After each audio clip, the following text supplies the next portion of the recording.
Today is finally the day. I know you guys have been enjoying the RS content, but I have to get this car running. I want to be able to cruise with Ashlyn and be able to have both cars running at the same time. So I think there's enough parts that have finally come in for the engine where I feel comfortable tearing it down. But there's something I have to do first. The stock headers or the aftermarket headers that we have are still on the car, and I want to be able to test fit the new turbo that we have. I went with a stock location turbo. It's a bigger turbo than the stock one, but it's still in stock location. Because of Project Greenspeed, I have to keep my stock TGVs for now. So I want to make sure everything clears. I want to make sure that I can put that turbo on, run the turbo inlet that I want, and everything will clear. So that's what we're going to do. We're going to start by getting the old turbo off. We'll show you guys the new one.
See the big crack in the wastegate?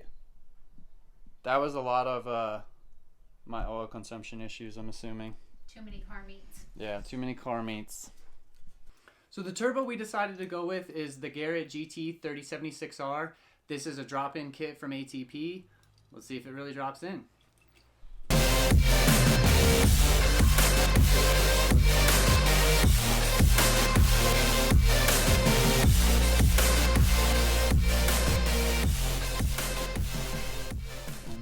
So we got the turbo set in. It sits flat on the headers, which is all good. So I've noticed, I'm not sure how hard it is going to be for you to see this, but where the cold side is over there, it's kind of touching part of the casting on the engine block. So we will have to see about that. Another thing I noticed is the oil drain doesn't line up very well. So we will have to address that as well. And then the one last thing, the turbo inlet's touching the TGV sensor right there. So that's something we're definitely gonna have to figure out too, but all things considered, it actually is a pretty decent drop in.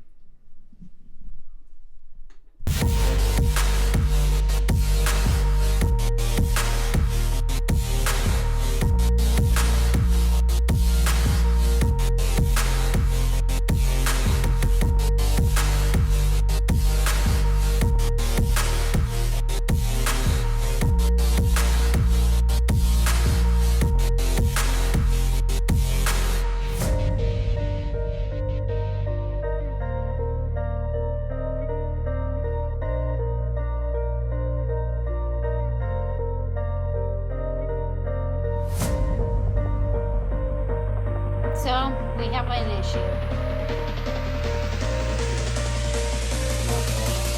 Don't use an extension on that, like a long socket.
it is off, guys. Alright, yeah. Harness and intake. So, you guys saw all the problems that we had at the beginning when we test fit the turbo. So, me and Ashlyn have been sitting in the garage for the last like 30 minutes throwing around some ideas. And I'm not sure if you guys have seen this in the background, but I picked up NA long runner manifold a while back from the junkyard, and I wanted to slap it on there just to see how it looked. And I'm actually kind of upset because it fits like it, you know, you got to bore the holes to make this fit, but it fits so well that I'm conflicted right now, guys. Like, come down too. Like, if you see the turbo placement, we basically just eliminated all of our issues that we were gonna have besides just this feed line right here rubbing. But this, I honestly think gets replaced later on with the kit. They sent us a bunch of lines with it. So it's like using a long runner with some phenolic spacers would basically eliminate all the problems that we had before. But that means going, you know, it means going standalone, and Project Green Speed fucking up my whole life. Can't use my access port and stuff anymore. So I don't know. What do you guys think I should do? Do you think I should use the long runner, save up, and try and go full standalone? Should I try and just make the TGVs work and see what I can modify to get them to fit? I don't know. Let me know what you guys think, because we're kind of torn right now.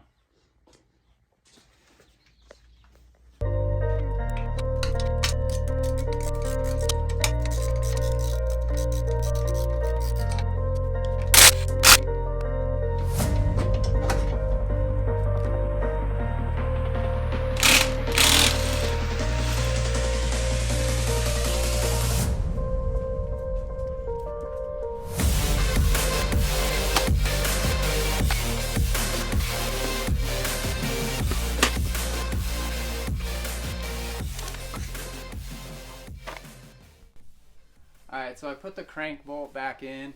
I'm going to turn the motor over until all of my timing marks line up, and that should dictate all of the pistons being closest to the center of the block. And we'll go from there.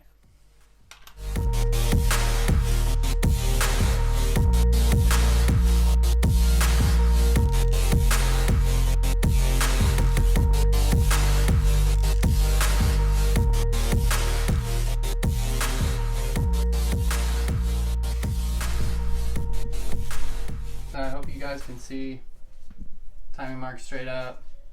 These two are lined up enough. If you don't know why they're not lined up, you can look up a video on it. I watched it this morning. It's all good.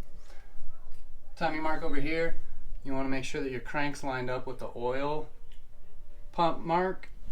And then over here, same thing, we're lined up.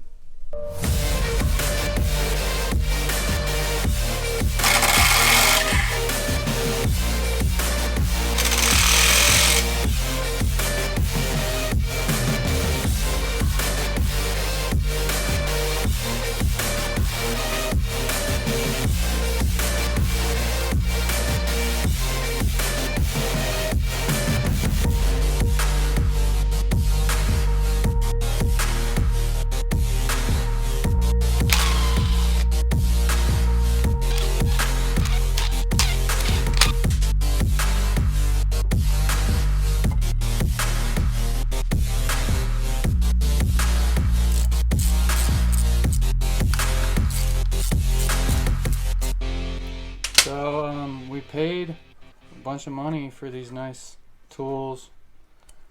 I'm doing this backwards. We bought a cam lock tool so that when we were taking the timing belt off, these two cams would stay in position, and we forgot to use it. Awesome. So I'm gonna have to put a lot of force on this. So, you ready?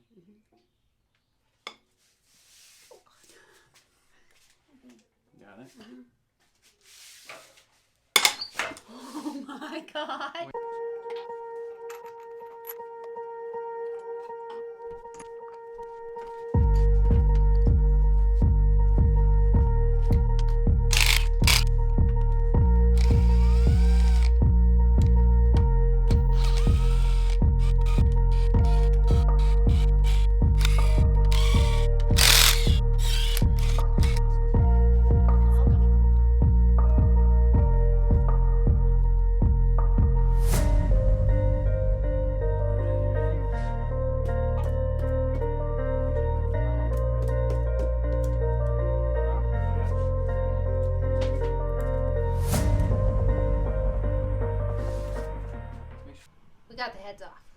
Yeah, we got them off. The head gasket sealed really well. It doesn't look like we had any type of head gasket failure, at least on this side. There's maybe a little bit of washout in between the cylinders, but it's all good. All things considered, everything looks really nice. Like, I'm kind of surprised to see still the color of the coating on the piston. That's kind of wild. So you can probably tell it's a new day. The last clip showed it or not, we had a ton of issues with one of the AVCS bolts. We stripped it, so we had to go pick up an extractor, which actually was really hard to find locally to me, so I don't know what that was about. But we ended up getting the extractor, we got the bolt out, and we got the top cam gear off, and then we got the other side's head off. I didn't feel the need to show it just because you guys saw us get the first side off.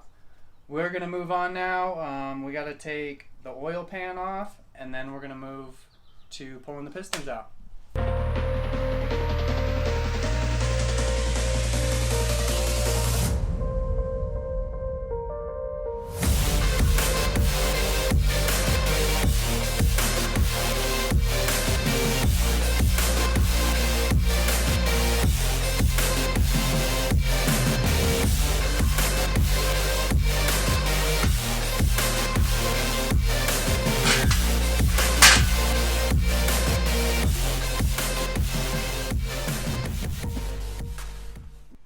We're at another crossroads that I'm not thrilled about.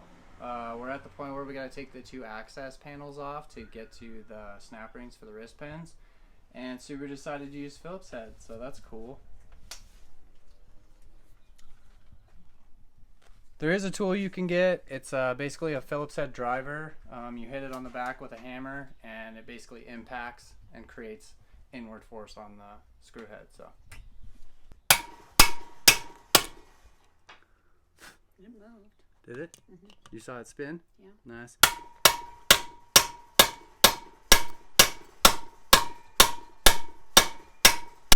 Did that one move? No.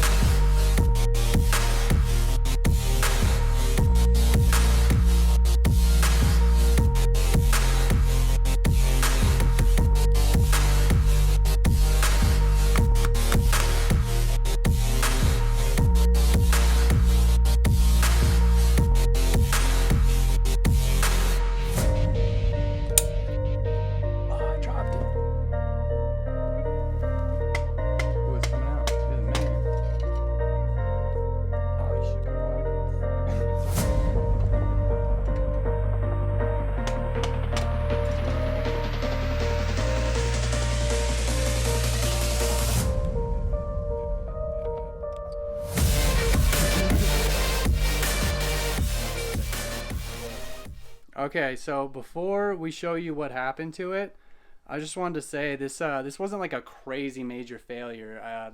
That cylinder, when we compression tested it, was still at like 76 psi, so it wasn't anything major. But I don't know if you can get in close here. You can see we have a crack right there.